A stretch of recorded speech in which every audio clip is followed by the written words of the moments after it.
So I wanted to talk today. As Harold said, I work for Wired, the original, the American edition. There's now a UK edition. There's a Wired Italia. I found out last night there's about to be a Wired Germany. Which is great.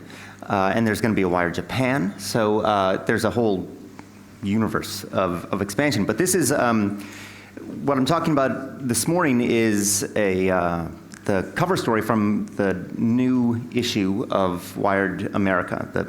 We just call it Wired, but Wired. And they're around, right? We send over a few hundred issues, so you can get one.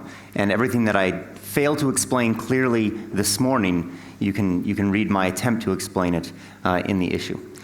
But I called the speech "How to Get Better at Anything" because feedback loops is this kind of notion that has been around for a long time. This idea that we can use information to make better decisions. It goes way back. I'm not claiming to have invented the notion of feedback loops. But what I wanted to explain and talk about was this thing I've been noodling on for the last, at least for a year, this opportunity that we now have, this moment, to put this notion of feedback loops into action. So that's the premise of the conversation. What I want to start with is, this is a different version. It's okay. So much of things in our lives, so much of things in society and civilization come down to human behavior, right? Human behavior is the linchpin of many of our problems in terms of health, things like quitting smoking, things like taking our pills, being compliant with our doctor's orders. This is behavioral. These are behavioral issues. Things like productivity, trying to get people to work more efficiently, more happily, have more fulfillment in their works, that's behaviorally related. Even things like energy consumption comes down to behavior. Are we going to drive to the shop, or are we going to take our bicycles? Those are behavioral issues, which actually are many ways the fulcrum of a lot of the kind of complexity that we deal with in our world right now. So if we can get people to change their behavior, we have the opportunity to improve all sorts of things. We can improve things that go beyond ourselves. But the opportunity to start with individual behavior, make people's own decisions better, try to get them to realize how they can change their behavior. And this is something that actually is actually, we already know what we're supposed to change, right? We already have, each of you probably has half a dozen things that you want to change, that you wish you could do differently. You wish you got a little more exercise, or you wish you maybe didn't smoke, or you wish you ate a little better or didn't drink so much. Those are all issues that we kind of carry around knowing that we should change those things, right? But the trick is, how do we actually put it into action? How do we put that information, that knowledge into action? And that's where the feedback loops comes in. So what I want to do is unpack this idea of a feedback loop in three parts. I want to spell it out through three components. The way I break it down is evidence, relevance, and consequence. There is any number of, if you go into academia, every kind of, in social sciences, economics, the kind of notion of feedback loops come up. Everybody carves it apart a little bit differently. This is basically my reduction of all those different methodologies and theories. Evidence, relevance, and consequence. So I'm going to show you through an example. I want to go to Los Angeles, actually Garden Grove, California. It's this little suburb. It's actually not so little. It's part of the sprawl of Orange County. And in Garden Grove, a few years ago, they had a problem that besets most communities. They had people speeding in their cars, right? They were speeding through school zones. They weren't following the speed limit. So they wanted to figure out how they could get people to slow down. And they tried all sorts of things. They would put police officers with radar guns and started to ticket people more often. That had some effect, but they weren't able to kind of deploy that full time. They tried to change the colors of the speed limit signs. They made them from white to bright orange. That didn't really work. And then finally, this was 2003, they had the notion of putting in these things called speed feedback signs, right? So they're now at this point, they're all over the United States. They're all over England as well. They're probably do they have them in Germany? Yeah? Okay, so these things are all over the place. Now, how many of you have cars? Okay. Now, how many of you who just raised your hands and have cars, how many of you have a speedometer in your car? I think so. Wow, less people. Some of you don't, they don't make cars with speedometers in Europe? Every car has a speedometer, right? Every car, you already know how fast you're going. If you want to know how fast you're going, it's right in front of you. So these things don't give you any new information, right? For some reason, they're just externalizing the information that we already have when we're driving. But for some reason, that's a very powerful shift. Taking that information that's in front of us and putting it outside, putting it in perhaps a social context, putting it in a way that immediately is contextual with this big kind of how fast we're supposed to be going, there's a shift here. There's somehow a shift that this information takes when we put it in this form. And that creates a feedback loop. It actually gets people to slow down. They're really powerful. They're one of the most powerful ways to get people to slow down that's come along. They're more effective, in fact, than putting police officers out with radar guns. So why is it? Why is it that speed feedback sign, what they call a driver feedback sign, or there's all sorts of words for it, but why does it work? Why does it work? So it starts with evidence, right? It starts with the data. It starts with the information that's right in front of you, the fact of how fast you're going, and then it goes on to the relevance. Now, why is that relevant? Why is it relevant how fast you're going? Well, because you're able to judge it in relation to the posted speed limit, right? So it's immediately relevant. You know whether you're breaking the law or not, and most of us, of course, are breaking the law. We're going too fast. The consequences are a little bit funny. Consequences aren't so direct because it isn't like there's a police officer attached to that radar sign. Instead, it's almost the absence of consequences, explicit consequences. We're not going to get a ticket necessarily, but we know maybe that we shouldn't be speeding. It may be some kind of trigger some more emotional reaction for us, that we just know we should probably be following the rules a little bit better. And then the action, right? And to complete the feedback loop, it needs to be very clear what action we're supposed to take based on that information. So it starts with the evidence, it starts with the data, the fact that we're going too fast.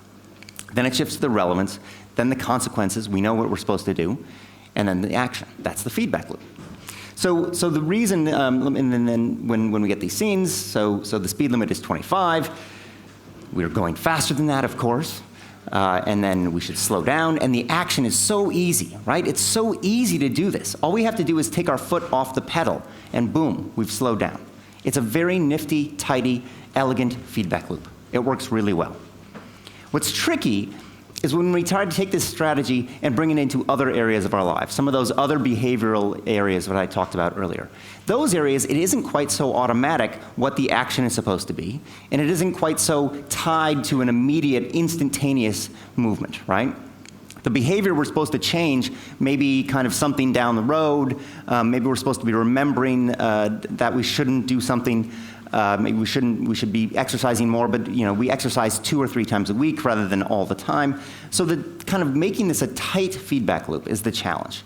And that's why feedback loops, as much as they've been kind of well-known and well regarded in academia, they haven't really been put into effect in our daily lives very well. Because it's hard. It's hard to gather the data. It's hard to create that evidence. It's hard to create relevance. It's hard to make that information meaningful to people. And then it's hard to actually tie it to an action, to make it clear what the action is. But that's changing. And it's changing for reasons I want to talk about today. So first is the evidence, right? First is this thing of evidence. I want to talk about sensors. The way we're collecting data now is through sensors. Sensors are basically a very simple piece of, they can be all sorts of different things, but it's a piece of technology that creates data and transfers it someplace else, right? That's what a sensor is. And they come in all sorts of different forms. All of you, I can bet, all of you are carrying at least one sensor on you right now. If you have a smartphone, you've got many sensors on you right now. This is an accelerometer. This is the kind of the most fundamental sensor that's out there right now. It measures motion in 3 directions. So it's up, down, side to side, and backwards and forwards. So it can tell you where you are. It's the thing that when you turn your iPhone sideways, that's an accelerometer that's detecting that, right? So these things have gone through a precipitous price decline of the last decade. They've gone from about $50 a piece to now less than $2. In fact, if you buy them in bulk, if you buy them by the thousands and thousands, you can get them for less than $1. And so accelerometers are being put into everything, right? Accelerometers are being put into our phones, they're being put into our shoes. Basically, what you got to start thinking about is our shoes are not really shoes. If there's an accelerometer in there, our shoes are a computer with a tread on the bottom, right? It's not a shoe. So that's what happens with sensors. That's what happens when you start to build data networks into all sorts of objects. We can create the data, we can create the evidence very easily, very automatically. It just happens. So this is just a list of all these sensors that are in the iPhone. When they come out with the iPhone 5 next year, I bet they will have even more sensors in this list. Apple has a series of patents that kind of anticipate other patents or other sensors that are going to be put into the phones. Again, it's because they're getting so cheap and so easy to embed in devices that manufacturers are just saying, let's put them in there, and then let's see what developers do with them. Let's see what happens when we give developers a laundry list, a kind of a boutique list of things that can capture information. What do you do with it? Whoops. Whoop. There's a way to start it again? Danke. So this is what happens. This is an app called the Instant Heart Rate. And this is a very simple tool that what you do is you take your iPhone and you put your finger over the camera lens, actually. And the light sensor, what these guys who created this app figured out, is that when you put your finger over the light sensor of the camera, you can actually see the blood glowing through your finger. And then you can get your pulse. You can get your pulse rate. So it's creating information in a way that the manufacturers, Apple, never anticipated that people would be using a light sensor to give people pulse information. It's capturing data easily, spontaneously. It's creating evidence. It's starting a feedback loop. This is another example. This is the WeThings scale. How many of you have heard of this or might have one? So good, good. So I have this. This is a great scale. It's the scale that tweets what you weigh, right? If you step on it, it sends what your weight to the whole world. You don't have to do that. You can turn it off, but that's one of the options. The other thing it does is it just captures what you weigh, and then it kind of catalogs it, and it looks like this. This is my weight. This has been my effort to get back down to my university weight, so which would be about 68 kilos, and I'm not there yet. I have my ups and downs, but this lets me see where I'm going, right? This lets me understand the consequences. It lets me see the path that my data is collecting or is creating. It lets me chart a course towards better behavior. So I'm getting there, and people have they can use this. They can use these patterns, and this is where I am now. It's just so you can see this has been not a good last month for me. But this is my 4-year-old, right? We want to get him gaining weight. So for him, we want to get him into he's 4 years old, he wants to get a smaller car seat, and he can get a smaller car seat in the US if he hits 40 pounds. And so we've been watching this together to try to get him to 40 pounds. This is in kilos, he doesn't weigh 16 pounds. But the more we can kind of drive on this, we can actually create a feedback loop for him and get him to his goal. So that's the evidence part, right? That's capturing data. That's the big shift that we're in right now. The second is relevance. How do we create relevance? How do we turn this data into meaning? Because most people, you guys and people like me, might be inclined to look at that graph and say, oh, cool, I get a chart. But the rest of the world doesn't like charts. They don't like graphs. They don't like data in that form. That doesn't make an impact on them. That doesn't in and of itself create relevance. So we have to capture relevance. We have to turn that information into something meaningful. And this is some of the ways that people can do it. So this, again, is a tool called the Fitbit. It's basically an accelerometer, like I talked about. It clips onto your waist, and it measures how much you're moving and how much you're exercising and things like that. So it's a popular tool. It's really hit on with geeks. And so you can look at the charts. You can go to the website when you kind of get your data, and you can go and see all your charts. But the most amazing thing to me is this little flower on it, right? So the more you move around, the taller this flower grows. And that is really engaging for a lot of people, right? They don't want to see the numbers. They don't want to see the charts and the graphs. They just want their flower to grow. And that's a powerful little gizmo. It's a little game, right? This is what, to me, the fad of gamification, this is where it actually starts to take on some resonance. It's where it starts to help people get better behavior. It's where it starts to drive feedback loops. You're creating relevance for people. Likewise, this is a company in the US that is changing the way that people get their electricity bills. So when you traditionally get an electricity bill, it just says how much maybe you get your kind of the watts you've consumed, and then it tells you how much you owe, right? And it's not meaningful at all. It doesn't help you change your behavior. It doesn't help you conserve. What this company, Power, has figured out is that if you give people their results and put them in context of their neighbors, if you put that information in a social context, all of a sudden that abstract information about how much energy you're consuming becomes resonant. It starts to become relevant, and it starts to drive people to better actions. They want to be better than their neighbors. And so people get better and better and better, and then they have to shift the curves a little bit, because then they turn out to be a part of the far end of the bell curve and not the middle of the bell curve. But it's a really well thought out way to create relevance for people out of evidence. Likewise, there's another consumer electronics company called Belkin, and this is a very simple device that you plug in an appliance to see how much power an individual appliance is consuming.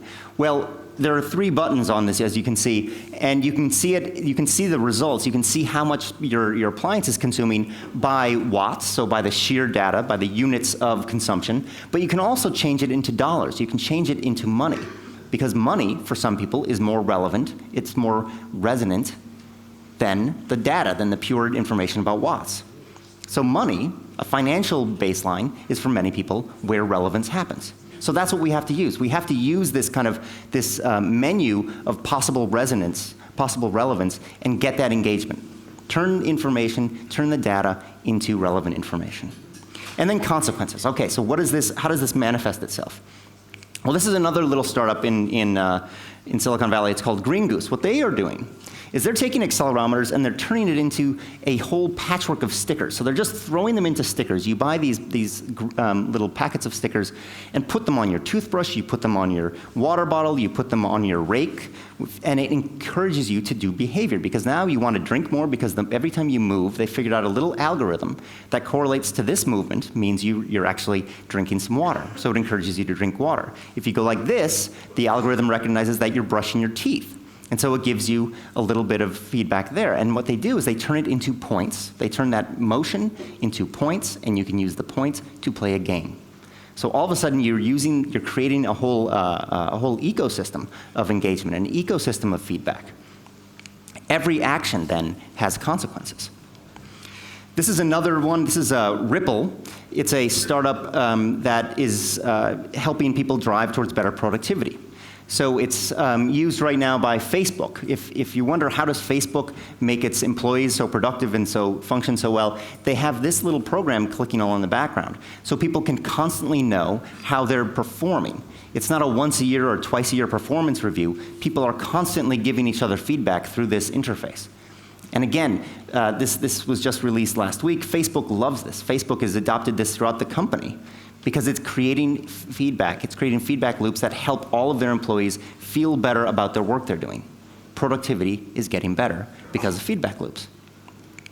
So most of these feedback loops, where they've been applied in healthcare, in energy consumption, even in terms of the stop signs or the driver feedback signs, you get a behavior change of about 10%. So you get 10% improvement in behavior. It's kind of this number that comes up again and again, 10%, which is okay, right? It's okay. It's not the best. Maybe at first you think that. But it turns out that 10% is actually something magic. There's something magical about 10%. When you get people to decrease their speed by 10%, you actually decrease fatalities on the highway by 50%. When you get people to cut their consumption by 10% of electricity, get them to cut their energy consumption by 10%, you actually save 20% of climate emissions, because you're taking the dirtiest, most expensive power plants offline. You're not having to use those plants of last resort. In healthcare, if you get people to lose 10% of their weight, you're actually decreasing their risk of heart disease by as much as 50%. So 10% is actually a very magical number. There's something that happens with feedback, just getting people to be a little bit better, that improves their lives a great deal. It's an exponential return on your investment. So that's the power of feedback loops, and I think it's something that hopefully all of you can see work its way in some ways of relevance to what you do. Because feedback loops are a powerful tool for consumption, for how we actually consume things, calories, energy, resources, but they're also, and perhaps more powerfully, a tool for optimization, for helping us get better at things. That's where I think the next generation of tools is really going to shine. It's using this principle to really drive us towards getting better, not just feeling better about kind of the resources we're consuming, not feeling not as bad, but actually feeling more good. That's a big shift. That's a powerful shift. But in order for this to work for people, in order for this to work for people who aren't in the industry, who aren't in Silicon Valley, who aren't all about charts and graphs, you can't just have it be about the data. You have to get that emotional engagement. You have to create relevance. You can't just throw dashboards in front of people. You need to find where everybody's little nerve is. Everybody has different levels of engagement, whether it's your family, your friends' connection, maybe it's financial resources. Someplace is the point where data can transform, where the evidence can transform into relevance and resonance. And this is something that is built into us, right? Evolution is a feedback loop. It's a very long feedback loop. It's a feedback loop that we usually don't have any actual opportunity to change, but it's happening. Homeostasis, the principle of homeostasis, where cells keep in balance, is a feedback loop. This is something that's already built into us, as Jonathan was saying. This is something that's intuitive into our cells. So the more we can tap that, the more we can take that notion and externalize it, that's where this idea becomes really powerful. Thank you very much.